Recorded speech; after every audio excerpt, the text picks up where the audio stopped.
In this video, I will cover the process of learning dynamic apnea by fins step by step, discuss common mistakes and how to fix them. Usually, freedivers learn how to do dynamic apnea when they do their freediving courses. And this is by far the best way to learn it. Your instructor will demonstrate the technique and correct your mistakes. Even if your main priority is depth disciplines such as a constant weight by fins, dynamic apnea by fins can be a great helping tool. It improves CO2 tolerance, kicking technique, coordination in the water, and much more. Before discussing the technique, here are a few words about the equipment which you need to use for dynamic apnea by fins. Obviously, you need fins. If you're a beginner freediver, plastic fins are more than enough. However, you might need to invest in carbon or fiberglass fins in the future, since it will help you to make your technique more effective and achieve better results. Next, mask or goggles with the nose clip. Beginners will feel more comfortable with the mask, but more experienced freedivers will benefit from the goggles and the nose clip. You also need weights to compensate your buoyancy, especially if you're using a wetsuit. The two most common weight systems are weight belt or neck weight. You might also want to use a wetsuit even if the water in a pool is relatively warm. Remember, in freediving you want to be relaxed all the time, but if especially at the end of the training session you start shivering, then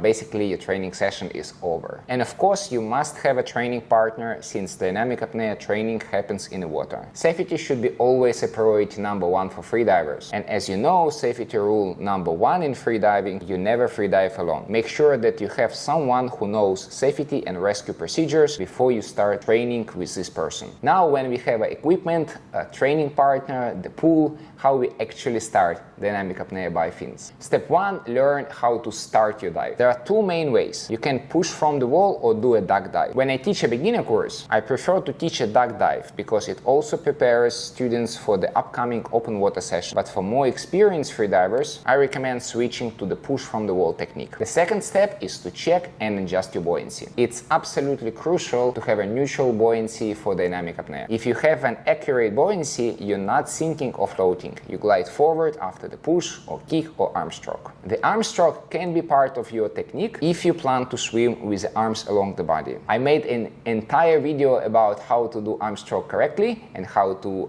improve it. So if you haven't seen this video, the link to this video is going to be in description, as well as many other useful links for dynamic apnea by fins. After arm stroke, you can finally start kicking. The by fins kick has two parts: the propulsive and recovery phase. The propulsive phase starts from the hips and is followed by quadriceps. The recovery phase begins with a glutes contraction, followed by hamstring contraction. It's important to keep your feet in a pointed position throughout the whole kicking motion. An effective turning technique is also important if you're planning to swim more than one laps. I'm not going to discuss how to do a turn in this video. I made the entire video about this part of dynamic apnea, and the link in the description again. This is it. You start the dive, you might do the arm stroke, and then you start kicking. If you're planning to swim more than one distance, more than one laps, then you turn and continue your swim. Now let's discuss a few most common mistakes in dynamic apnea by fins. Incorrect buoyancy. As I said before, neutral buoyancy is crucial for dynamic apnea by fins. Otherwise, you will spend a lot of energy. You're going to lose a lot of oxygen,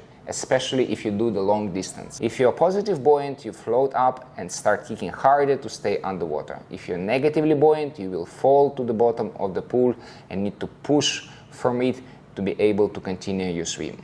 It's funny that most of the time the problem is a positive buoyancy, because for whatever reason a lot of freedivers just could not admit that they need more weights. So in this case, freedivers just start kicking faster, maybe start to doing like a wider kick, and this is what helping them to stay close to the bottom, and then they think that they're neutral buoyant. In the video I use a wetsuit and I don't have any weights, so I'm positively buoyant. But because I'm kicking hard and don't have any gliding, it can be a false impression that I'm correctly buoyant. So how do you check your buoyancy correctly? You start your dive, do a few kicks and glide until you completely stop. And I want to emphasize again, you should be able to glide until you completely stop moving. If you float up to the surface at the end, you are still positively buoyant. If you end up on the bottom, you are negatively buoyant. The next thing you want to fix is a head position. The most common problem with the head position is looking forward. These mistakes will affect streamlining position, creating unnecessary dragging and push you up to the surface. Another problem with the head position is bringing the chin too close to the chest. This is less common but still happens occasionally. These mistakes also negatively affects your streamlining position and push you down to the bottom. Paddling with arms. It happens often due to another mistake, wide kicking, which we will discuss later. It can also be a result of using fins which are too stiff for you. Keeping arms behind the back.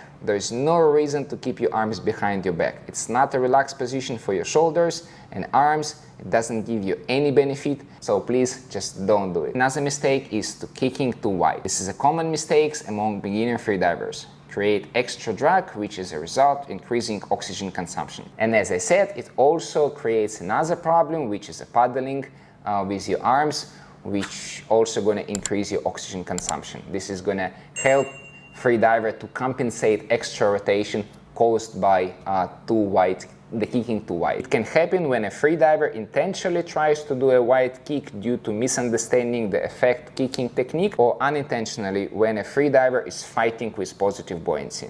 Bicycle kicking. I rarely see this mistake even among beginners, but it still happens sometimes, especially with someone with poor swimming skills. It's not as evident as on this video, obviously I'm exaggerating here. Usually a freediver can fix it in just a couple of sessions. One of the best exercises for it is to swim on the surface on the back and make sure that the knee is not reaching the surface. Bending the knee. This mistake is the most common kicking mistakes among beginner and intermediate freedivers. Sometimes a freediver could not fix it for extended period of time if he fails to understand that this issue most of the time results from another mistake, not keeping his feet in a pointed position. A quick fix for this problem can be swimming on the surface or practicing vertical kicking if your pool is deep enough. Also, what can help to fix this mistake is to swim easy distance underwater, like far away from your personal best, and just have a focus on your feet position. Make sure you're pushing your fins in both direction, up,